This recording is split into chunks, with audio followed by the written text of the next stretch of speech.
bem-vindos ao Entrevista Fabico, um programa realizado pelos estudantes de jornalismo da URGS para a disciplina de Fundamentos da Entrevista Jornalística. Eu sou a Elisa Heinske e aqui comigo estão Ana Gonzalez e Larissa Brito.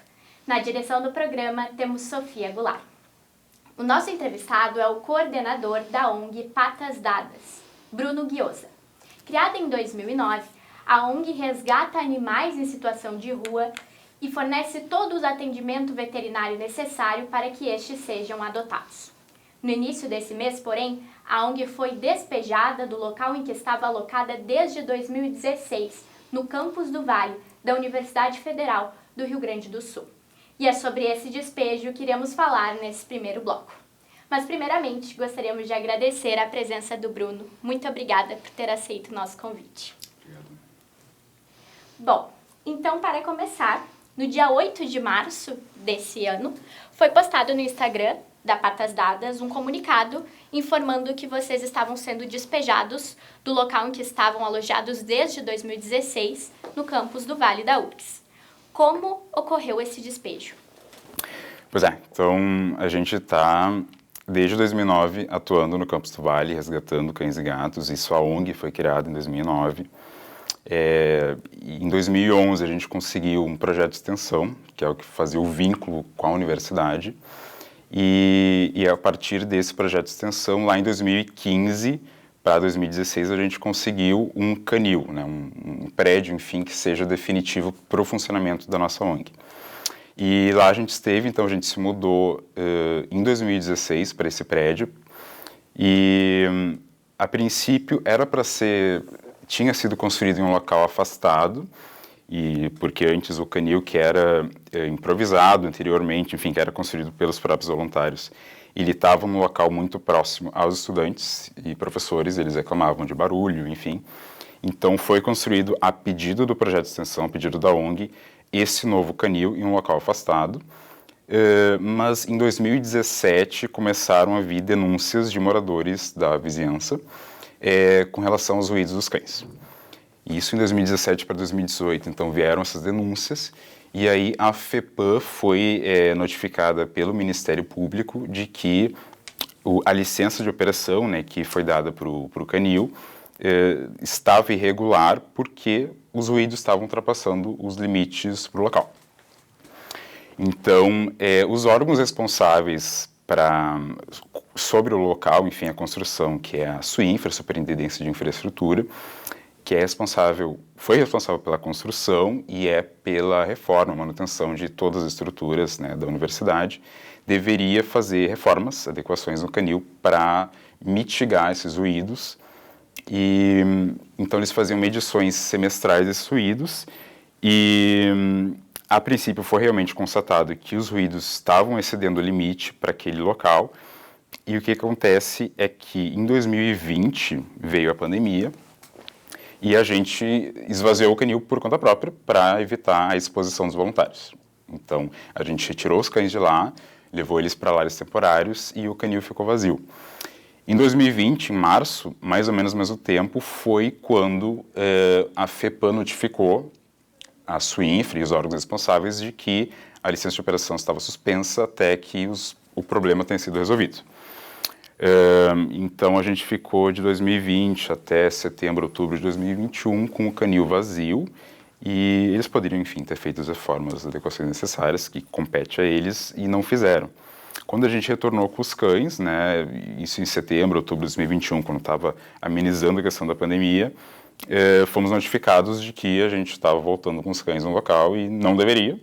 No entanto, eles não nos avisaram sobre essa informação lá em 2020. E aí acontece que em março de 2022 estava para ser renovado o projeto de extensão, que é o que garante a nossa permanência legal na universidade, e a renovação é anual. A princípio a gente deveria fazer essa renovação semestral, né, professor responsável. Essa renovação não foi feita, mas no entanto ela não foi feita porque a SUINFRA, quando trouxe essa informação para a gente, começou a trazer algumas exigências inéditas do tipo o Instituto de Letras, um professor do Instituto de Letras comandava o projeto. O Instituto de Letras deveria ser o dono do canil, e pagar pelas reformas. E isso nunca existiu. O canil foi construído por um projeto do Instituto de Letras, isso não ocorreu. E aí nós recebemos, então, notificação em junho de 2022 de que a gente deveria esvaziar os cães do canil, o que a gente fez, e agora em março de 2023 para esvaziar todos os itens do canil que a gente foi obrigado a fazer. Falando sobre isso, qual a situação da ONG após o despejo e onde que estão os animais que anteriormente estavam alojados no canil? Então, em junho de 2022, ano passado, a gente esvaziou os cães. Então, a gente levou eles para lares temporários. Alguns a gente conseguiu lares temporários voluntários, ou seja, a gente não paga, mas muitos estão em lares temporários pagos. E isso é uma coisa bem importante, porque a gente teve que tirar tantos cães que foi difícil encontrar lares temporários voluntários que se adequem às necessidades dos cães. Muitos cães são muito ativos ou são reativos certas pessoas, então tem essas peculiaridades. E aí a gente teve que levar muitos desses cães para lares temporários pagos e isso aumentou bastante as nossas despesas. Então, só com lares temporários pagos a gente paga mais de R$6.000 por mês. Então, a gente não tem mais cães no canil desde junho. Mais ou menos nessa época a gente também parou os resgates, porque é praticamente impossível tu resgatar um cão sem ter um local para onde levar. Ou tu leva para um canil, ou tu leva para uma clínica, o que é bastante caro. Então, a gente também não está mais podendo fazer resgates. Então, no momento, a gente tem esses cães que ainda estão com a gente, mas sem poder fazer resgates. E a gente ainda segue com esses cães, né, buscando adotantes para eles, buscando famílias. Seguimos com os eventos, com a venda dos nossos produtos, enfim, buscando arrecadação dos recursos, porque a gente ainda está com essas despesas dos cães que ainda estão com a gente. Uhum. Em nota, a ONG declarou que foi recebida com a resposta vaga da reitoria da URGS depois de diversas tentativas de marcar uma reunião e usou a palavra desprezo para falar do tratamento que recebeu da Suinfra, né, que foi o órgão responsável pelo despejo. Depois da mobilização que o despejo causou, teve alguma mudança no comportamento da URGS em relação ao despejo? Teve algum progresso nessas discussões? Não. Sempre foi muito difícil a comunicação com a Suinfra, antes mesmo dessa denúncia que a gente fez em março, nas nossas reuniões. Então, a gente tinha, no início de 2022, quando a gente foi notificado pela Suinfra de que a nossa atuação lá no canil estava irregular, janeiro para fevereiro a gente começou a ter reuniões, a coordenação com os órgãos responsáveis, isso, Suinfra, Demalic, que é o departamento dentro da Suinfra que responde à licença ambiental, o Instituto de Letras, a professora do Instituto de Letras que comandava o projeto, a Pró-Reitoria de Extensão, também chamei a diretora do Instituto de Biociência, então um monte de gente para tentar resolver a situação. E o que eu posso dizer é que sempre foi muito difícil a comunicação com a URGS, piorou bastante com a mudança da reitoria, isso é bem claro, mas sempre foi difícil porque a URGS nunca quis a existência de um canil, a existência de uma ONG, enfim, que tratasse dos cães, mas também não oferece uma alternativa. E nas nossas reuniões, além de quando eram perguntadas essas questões de por que surgiu essa novidade, né, de por que a ONG tem que, por que o Instituto de Letras tem que ser dono de canil, essas questões novas que a gente queria entender, eles não nos respondiam como se fosse algo novo, eles respondiam como se fosse algo que a gente deveria saber. E a partir do momento em que se encerrou o projeto de extensão, e somente se encerrou, quero enfatizar isso, porque surgiram exigências novas, inéditas, que o Instituto de Letras não foi capaz de acatar, a professora do Instituto de Letras queria renovar o projeto, o Instituto de Letras queria renovar o projeto, a gente também. Só que essas novidades que eles trouxeram impossibilitaram. Então, depois de março de 2022, quando se encerrou o vínculo com a universidade, né, com o fim do projeto de extensão, a gente perdeu esse vínculo, e eles passaram a mudar completamente a atitude deles, que antes era de, não, vamos ajudar vocês, vamos resolver o problema, sinto muito, vocês não têm mais vínculo, a gente não pode fazer nada por vocês. Então, eu enviava e-mails perguntando coisas e eles não me respondiam, tinha que ir pessoalmente lá no local para falar com a diretora. E, enfim, piorou muito essa situação de comunicação e depois dessa denúncia que a gente fez, né, pedido das mídias e tudo mais, uma pressão, inclusive com a ajuda de parlamentares gaúchos aqui e lá de Brasília. Pedimos, então, reuniões com a CDTEC, que é a Secretaria de Desenvolvimento Tecnológico da URGS, que é quem, teoricamente, deveria fazer os convênios, né, entre empresas e universidade, e o próprio reitor, enfim, o que eles nos respondiam, quando muito, era uma copia e cola do que a gente já sabia, respostas super vagas no sentido de, bom, vocês precisam votar com vínculo com a URGS e não podemos fazer nada nesse sentido. E sobre o reitor em si, o Bulhões, ele nos respondeu finalmente na terça-feira da semana passada. No entanto, ele não comentou no nosso pedido principal, que era de uma reunião, e ele só disse, basicamente, não, nós estamos amparados por lei, nós fizemos o que era certo, vocês estão errados. Então, esse é o tipo de situação. Em reitorias anteriores, a gente tinha pelo menos um contato melhor, uma comunicação melhor para marcar uma reunião, para chegar na resolução de problema, e agora fica bem claro que eles não querem a gente lá. Uhum.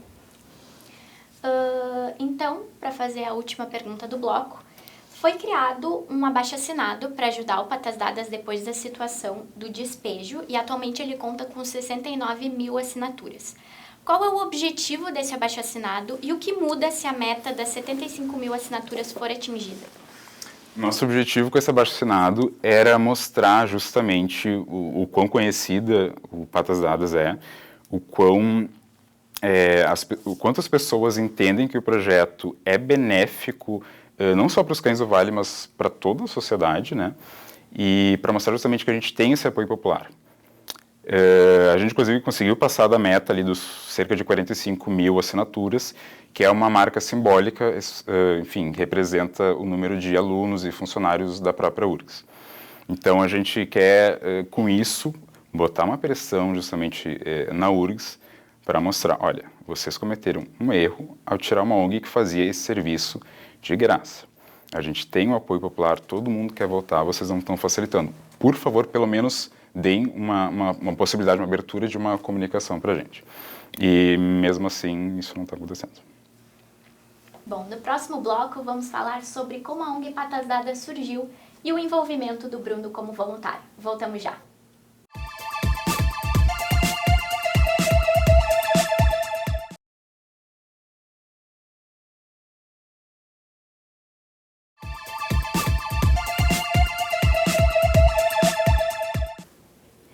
Bem-vindos de volta.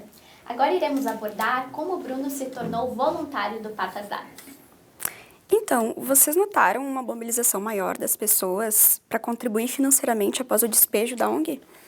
Sim, com a pandemia já chegou a reduzir tanto a procura de adoção, enfim, a oferta de doações, e a gente estava com uma perspectiva de que ia melhorar mais ou menos para o ano passado. Não chegou a melhorar, mas agora, depois que a gente fez esse abaixo-assinado, enfim, a gente compartilhou, a gente percebeu sim um aumento. Mas, enfim, embora seja muito bom, obviamente, esse aumento, né, nas doações, é comum que isso aconteça em certas épocas do ano, em que tem um aumento exponencial nas doações, mas depois retorna. Então, a gente sabe que não é, assim, algo que a gente pode ficar tranquilo. A gente sabe que sempre vai vir momentos difíceis. Mas a gente percebeu, sim, que aumentou um pouco. Pessoas novas que não conheciam, que passaram a conhecer, enfim. Uhum. E falando um pouco de ti em relação à ONG, né? Como que tu se tornou voluntário da Patas Dadas? Sim. Eu sou aluno de Biologia da URGS. Eu entrei no semestre 2019/2. E eu não conhecia a ONG Patas Dadas, eu nunca fiz nenhum tipo de trabalho voluntário, mas uma colega de Barra, ela já era voluntária na época, ela me contou sobre a ONG, e aí eu fui conhecer sobre, eu achei muito interessante, e como, enfim, era num local próximo, onde eu estudava, eu achei muito legal, e eu fui conhecer, e eu comecei com o voluntariado lá, dia 14 de dezembro de 2019. Isso era até, inclusive, numa época que tem férias, as pessoas, voluntários, enfim, vão viajar, tem uma baixa nas pessoas disponíveis para voluntariado. E é uma época que sempre tem esse problema. E eu lembro que eu estava tão entusiasmado que eu fazia todo o turno possível. Eu ia, às vezes, 2 semanas direto, assim, todos os dias. Eu adorava fazer. E eu sempre gostei muito de bichos, não é à toa que eu faço biologia, enfim. não fazia muito tempo que a gente tinha perdido o nosso cachorro, então eu sentia também muita falta de um cachorro. E eu queria essa interação, então, enfim, unindo várias coisas, eu comecei esse voluntariado lá e fiquei. Sim. Então, agora voltando um pouco no tempo que tu tinhas mencionado no início do primeiro bloco e falando sobre a época em que a pandemia estava no seu auge aqui no estado, né? Nesse período, o canil foi fechado para evitar a exposição dos voluntários ao vírus e os animais foram direcionados a lares temporários. Então, com isso, com essa situação, houve uma maior dificuldade em receber doações ou a mobilização com a ONG, como as adoções dos animais pelas pessoas que estavam isoladas em casa, que queriam a companhia de algum pet, se intensificou? Com a pandemia, isso é bem evidente. As pessoas procuraram bastante animais para fazer companhia.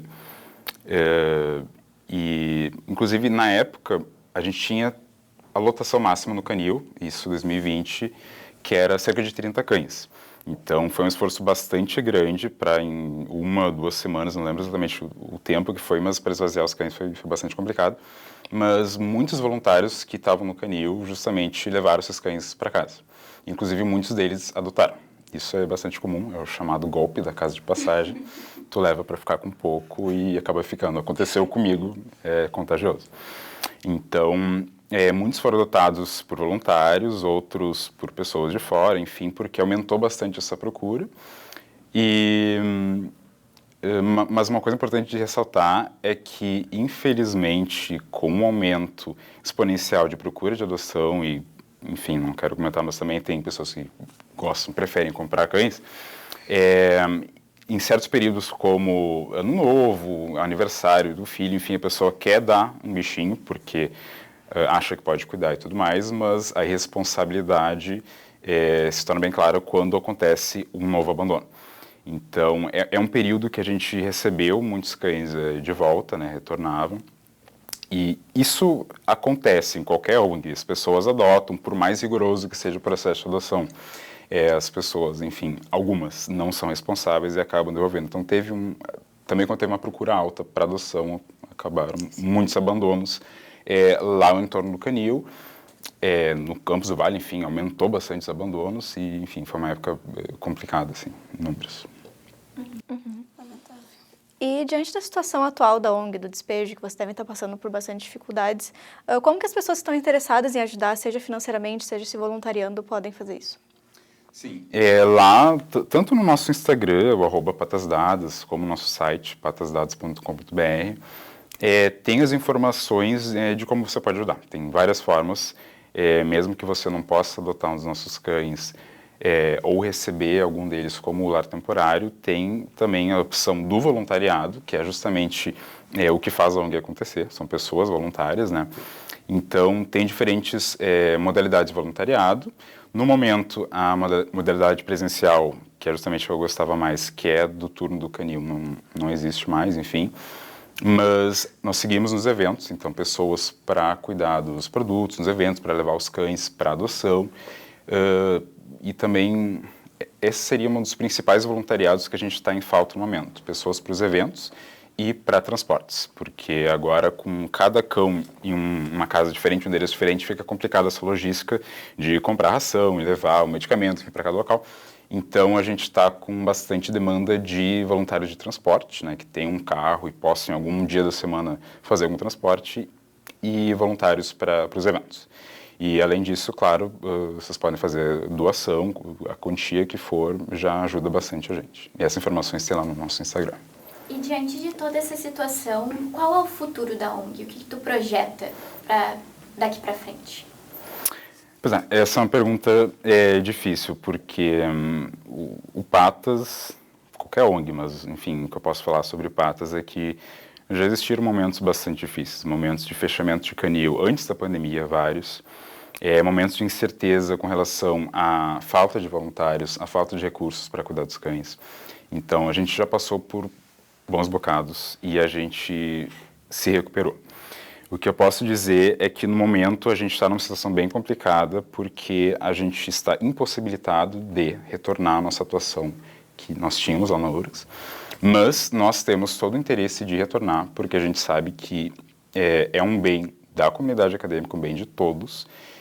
A gente entende que, embora no momento a comunicação com a URGS esteja bem debilitada, a gente entende que, com o tempo, eles vão entender que é do bem da universidade o nosso retorno, e então a gente quer retornar. A gente acredita que, como tem um número muito grande de abandonos lá no Campos do Vale, sempre vai voltar alguma ONG ou pessoas vão resgatar os cães, isso é inevitável. Então, a gente quer voltar, a gente no momento não está podendo fazer resgates sem nada, mas a gente quer retornar essa atuação presencial lá no PNU. E assim, com essa mensagem de esperança, terminamos a nossa entrevista. Muito obrigada novamente, Bruno, pela tua disponibilidade. E obrigada, obviamente, a todos os telespectadores. Até a próxima. Tchau, tchau.